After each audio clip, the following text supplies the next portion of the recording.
স্যারের কাছে গিয়ে বায়োলজি এত ভালো লাগছে যে আমি 1 মাস পরে স্যারের বাসার পড়া বাদ দিয়ে দিয়েছি। বায়োলজিতে সেম কথা। কোইন্সিডেন্টালি রজত স্যার আমাদের, রজত স্যারকে যারা চিনো আর কি, যারা চিনো না তারা তো আর বুঝতে পারবেন। রজত স্যার অনেক ফেমাস টিচার এমসি কলেজের বায়োলজির।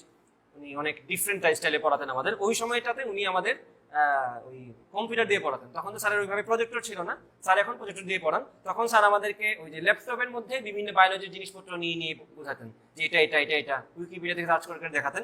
অনেক অনেক ডেডিকেটেড টিচার, ঠিক আছে। তো একদিন আমাদের উদ্ভিদ বিজ্ঞানের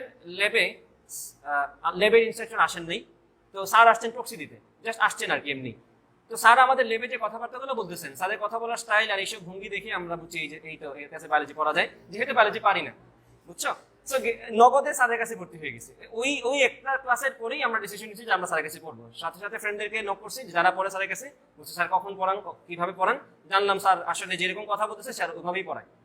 মানে কথাবার্তার ঢং দেখে কিন্তু বোঝা যায় একটা মানুষ কিরকম পড়াবে না পড়াবে, তার এটিটিউড বোঝা যায়। স্যারের কাছে গেছি, স্যারের কাছে গিয়ে বায়োলজি এত ভালো লাগছে যে আমি 1 মাস পরে স্যারের বাসার পড়া বাদ দিয়ে দিয়েছি। বুঝছো কেন? কারণ বায়োলজি আমার সাবজেক্ট না, আমার বায়োলজিতে কোনো টার্গেট নেই।